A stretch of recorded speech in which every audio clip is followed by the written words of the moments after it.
اب بخاری شریف کا ایک واقعہ توکل کے حوالے سے ایک خاتون کا جب میں آپ کی سماعتوں کے حوالے کروں گا تو میں پوری امید رکھتا ہوں کہ انشاءاللہ آپ کا ایمان بھی تازہ ہوگا اور اللہ سے انشاءاللہ رشتہ بھی مضبوط کرنے کی آپ کوشش کریں گے۔ ایک خاتون تھی دیہات کی، سرکار صلی اللہ علیہ وسلم نے ان کے لیے گھر بنوا دیا تھا، اور وہ حضور صلی اللہ علیہ وسلم کے گھر کے قریب یعنی مسجد نبوی شریف کے قریب رہا کرتی تھی۔ ایک دن بلکہ اکثر وہ ام المؤمنین حضرت عائشہ صدیقہ رضی اللہ تعالی عنہ کے پاس آیا جایا کرتی، وہ بڑی باتونی تھی، بہت بات کرتی رہتی تھی، اور جب بھی آتی تو ایک جملہ ضرور کہتی، وہ ہار والا معاملہ بھی کتنا عجیب تھا نا، وہ ہار والا معاملہ بھی کتنا عجیب تھا نا، بار بار جب بھی آتی تو یہ جملہ کہا۔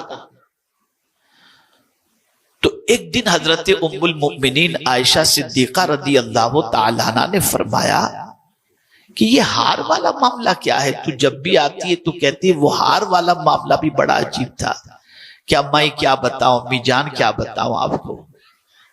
پھر وہ کہنے لگی میں کنیز تھی، اور ہوا یہ کہ جن کے یہاں میں کنیز کی حیثیت سے تھی ان کی بچی کو صاحب خانہ نے، گھر والوں نے ایک ایسا ہار عطا کیا تھا جو زر و جواہرات سے بھرا پڑا تھا۔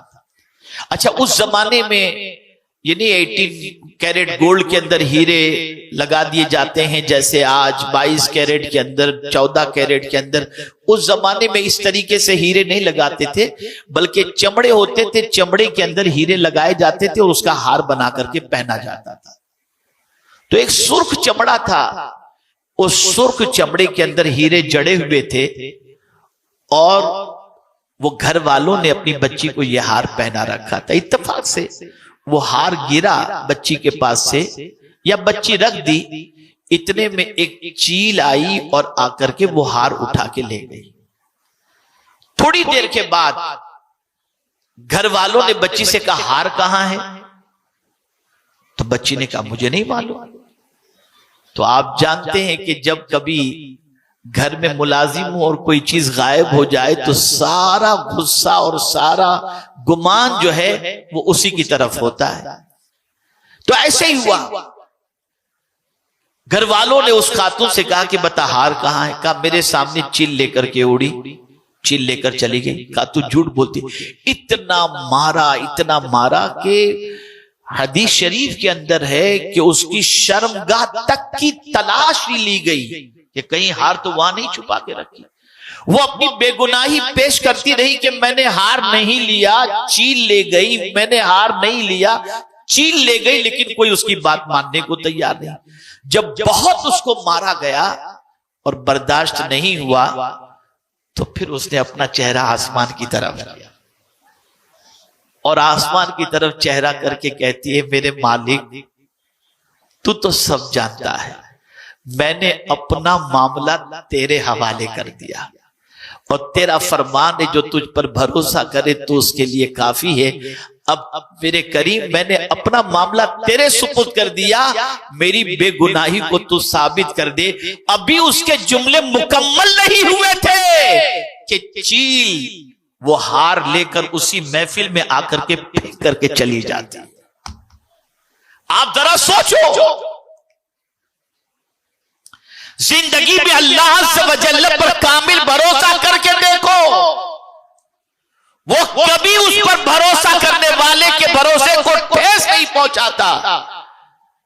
ارے کبھی آپ نے دیکھا ایک چھوٹا سا پرندہ جس کا کوئی گھر نہیں ہوتا، وہ درخت کی ٹہنی پر، نہ رائٹ میں کوئی دیوار نہ لیفٹ میں کوئی دیوار، ایک پرندہ درخت کی ٹہنی پر بیٹھے بیٹھے سو جاتا ہے، اسے گرنے کا ڈر بھی نہیں ہوتا۔ اے پرندے تجھے ڈر نہیں لگتا؟ تو پرندہ جواب دے گا میں کیوں ڈروں، میرا پروردگار مجھے سہارا دینے والا موجود ہے۔ آپ ذرا سوچو، اللہ پر توکل کر کے دیکھو، اللہ پر بھروسہ کر کے دیکھو اور کامل یقین کر کے دیکھو، اچھی طرح سے مانگ کر کے دیکھو، وہ تمہاری مصیبتوں کو دور فرمائے گا، وہ تمہاری پریشانیوں کو دور فرمائے گا۔ اے خواتین اسلام، آج سب سے بڑا مسئلہ یہ ہے، جملہ یاد رکھیے گا، ہمیں سب پر بھروسہ ہے، رب پر بھروسہ نہیں، اور ضرورت یہ ہے کہ رب پر بھروسہ کرو، اس لیے کہ وہ اس پر بھروسہ کرنے والوں کے بھروسے کو ضائع نہیں فرماتا، ٹھیس نہیں پہنچاتا۔ میرے پیارے آقا صلی اللہ علیہ وسلم کے دیوانوں اور خواتین اسلام، تو آج میرا پیغام آپ سب کو یہ ہے کہ مصیبت اللہ کی طرف سے ہے، لیکن مصیبت جو آتی ہے اگر گناہ کی وجہ سے آتی ہے تو اللہ تعالیٰ بہت سارے گناہوں کو معاف فرما دیتا ہے، اور یہ چھوٹی سی مصیبتوں کے ذریعے کچھ گناہوں کا کفارہ اسے بنا دیتا ہے۔ اور کبھی مصیبت آتی ہے، اللہ اپنے قریب کرنے کے لیے کسی کو مصیبت میں گرفتار کر دیتا ہے۔ مصیبتیں آتی ہیں، بندہ اللہ کی بندگی میں لگ جاتا ہے، مصیبتیں آتی ہیں، بندہ تلاوت میں لگ جاتا ہے، مصیبتیں آتی ہیں، بندہ تہجد گزار بن جاتا ہے، مصیبتیں آتی ہیں، اللہ کو پکارنے والا بن جاتا ہے، مصیبتیں آتی ہیں، اللہ کے رسول پر درود پڑھنے والا بن جاتا ہے۔ تو کبھی مصیبتیں اس لیے آتی ہیں کہ جو بندہ خدا سے دور ہو گیا تھا، خدا اس کو اپنے سے قریب کرنا چاہتا ہے۔ اللہ اکبر۔ اسی لیے کسی کہنے والے نے کیا خوب کہا، اور اسے آپ ذہن میں رکھیں، بڑی پیاری بات ہے سمجھنے کے لائق۔ اللہ اکبر۔ روزانہ صبح کو دولت اور بیماری دونوں کے درمیان گفتگو ہوتی ہے۔ بیماری جو ہے وہ دولت سے کہتی ہے، اے دولت تو کتنی خوش نصیب ہے کہ ہر کوئی تجھے پانا چاہتا ہے۔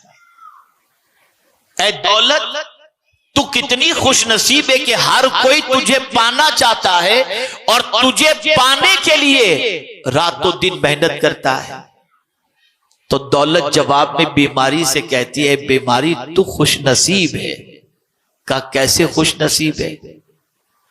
تو بیماری کو وہ جواب دیتی ہے دولت کہ دیکھ، جب تو کسی کو آتی ہے تو اس کی وجہ سے اس کے گناہ معاف ہو جاتے ہیں یا درجات بلند ہوتے ہیں۔ اللہ اکبر۔ اب اس کے بعد وہ دولت کو کہتی ہے، بیماری دولت سے کہتی ہے، اے دولت تو خوش نصیب ہے کہ تیری حفاظت کا انتظام آدمی کس طریقے سے کرتا ہے۔ تو دولت جواب میں کہتی ہے کہ نہیں، میری حفاظت کا انتظام تو اپنی جگہ پر، لیکن مجھ سے زیادہ تو خوش نصیب ہے۔ اس کے بعد بیماری نے جواب میں کہا، اچھا چل دولت تو یہ بتا میں کیسے خوش نصیب ہوں۔ اب اس جملے کو یاد رکھیے گا جو دولت نے بیماری سے کہا ہے۔ دولت کہتی ہے، میں تو اتنی کم نصیب ہوں، جسے مل جاؤں وہ خدا کو بھول جاتا ہے، اور تو اتنی خوش نصیب ہے کہ جس کو لگ جائے وہ خدا کو یاد کرنے لگ جاتا ہے۔ آپ اندازہ لگائیں، جو مصیبت ہے وہی مصیبت ہمیں خدا سے قریب کر رہی ہے۔ تو اے رسول اعظم صلی اللہ علیہ وسلم سے محبت کرنے والیوں اور آقا کریم صلی اللہ علیہ وسلم کی محبت کا دم بھرنے والیوں، مصیبت پر گھبراؤ نہیں۔ وہ لوگ جو مصیبتوں کی دوری کے لیے غلط راستے کو اختیار کرتے ہیں، وہ اپنی دنیا بھی برباد کرتے ہیں اور مزید مصیبتوں کو دعوت دیتے ہیں۔ جو لوگ مصیبتوں میں خدا کو یاد کرنے لگ جائیں، مصطفیٰ جان رحمت صلی اللہ علیہ وسلم کو یاد کرنے لگ جائیں، اللہ عز و جل ان کی مصیبتوں کو بھی دور فرما دیتا ہے اور دونوں جہاں کی نعمتوں سے مالا مال بھی فرما دیا کرتا ہے۔ مصیبت کی وادیوں سے کون نہیں گزرا؟ پورا قرآن بھرا پڑا ہے انبیاء کرام کی مصیبتوں کا۔ صحابہ کی زندگی دیکھیں، صحابیات کی زندگی دیکھیں تو آپ محسوس کریں گے کہ سب مصیبتوں کی وادیوں سے گزرے، لیکن انہوں نے مصیبتوں سے نپٹنے کا طریقہ بتایا، اور وہ طریقہ یہ ہے کہ تم اللہ عز و جل کی طرف رجوع کرو، اس پر کامل بھروسہ کرو، اس پر یقین کامل رکھو، وہ تمہاری مصیبتوں کو دور فرما دے گا۔ جو پروردگار شکم مادر میں پلنے والے بچے کو روزی دیتا ہے، جو پروردگار جل جلالہ شکم مادر سے نکلنے والے بچے کو اپنی قدرت سے پالتا ہوا نظر آتا ہے، وہی پروردگار جل جلالہ مصیبتوں کے موقع پر مصیبتوں کو دور کرنے کی قوت اور قدرت دونوں چیزیں رکھتا ہے۔ اسی لیے اس نے فرمایا امن یجیب المضطر اذا دعا ویکشف السوء، کون ہے جو بے قرار کی فریاد سنتا ہے اور مصیبتوں کو دور کرتا ہے؟ وہ میرا پروردگار ہے، وہ پالنہار حقیقی ہے، وہ معبود برحق ہے۔ اب اس کے لیے دو راستے میں آپ کو بتا دیتا ہوں جو قرآن نے بتائے ہیں۔ قرآن کہتا ہے استعینوا بالصبر والصلاۃ، صبر اور نماز سے مدد طلب کرو۔ دیکھیے رونے دھونے سے، شور شرابے سے، شکایت سے مصیبتیں جانے والی نہیں ہیں، لیکن اگر کوئی صبر کر لیتا ہے، مولا تو ہی اگر اس میں راضی ہے تو ہم اس میں راضی ہیں، اور دامن صبر کو اگر کوئی تھام لے تو اللہ فرماتا ہے اے صبر کرنے والے تو تنہا نہیں ہے، ان اللہ مع الصابرین، کہ بے شک اللہ صبر کرنے والوں کے ساتھ ہے۔ تو اللہ عز و جل صبر کرنے والوں کے ساتھ ہے۔ یہاں سے یہ بات سمجھ میں آئی، جب مصیبت آئے صبر کے دامن کو تھامو، اللہ کی شکایت نہ کرو، اللہ کا شکوہ نہ کرو، اللہ عز و جل کے حوالے سے غلط سلط جملے استعمال نہ کرو، بلکہ دامن صبر کو تھامو۔ اور دوسرا طریقہ یہ بتایا گیا کہ نماز سے مدد طلب کرو۔ وہ کون سی مصیبت ہے جس کے لیے اللہ نے نماز نہیں رکھی؟ اللہ کے رسول صلی اللہ علیہ وسلم نے نماز نہیں رکھی۔ اللہ اکبر! آپ دیکھیں سورج گہن کے موقع پر نماز، چاند گہن کے موقع پر نماز، گناہ ہو جائے تو صلاۃ التوبہ کے اعتبار سے نماز۔ اسی طریقے سے آپ دیکھیں رزق میں تنگی ہے، روزی میں برکت چاہیے تو صلاۃ الاوابین پڑھیں، چاشت پڑھیں، اشراق پڑھیں، یہ ساری نمازیں رکھی گئیں۔ مر جائے کوئی تو نماز جنازہ، خوشی نصیب ہو تو عید کی نماز، یہ ساری چیزیں اسی لیے رکھی گئیں تاکہ اس کے ذریعے بندے کو راحت کی دولت نصیب ہو جائے، اطمینان کی دولت نصیب ہو جائے۔ تو آج میں آپ کو یہ پیغام پیش کروں گا کہ جب کبھی مصیبتوں کے پہاڑ ٹوٹ پڑیں تو گھبرانا نہیں، صبر کے دامن کو تھامنا، اللہ کی شکایت ادھر ادھر مت کرنا۔ وہ پروردگار اگر سارے گناہوں پر پکڑ فرما لے تو ہم بچ نہیں سکتے، یہ تو اس کا کرم ہے کہ بہت سارے گناہ اس نے یوں ہی معاف فرما دیے۔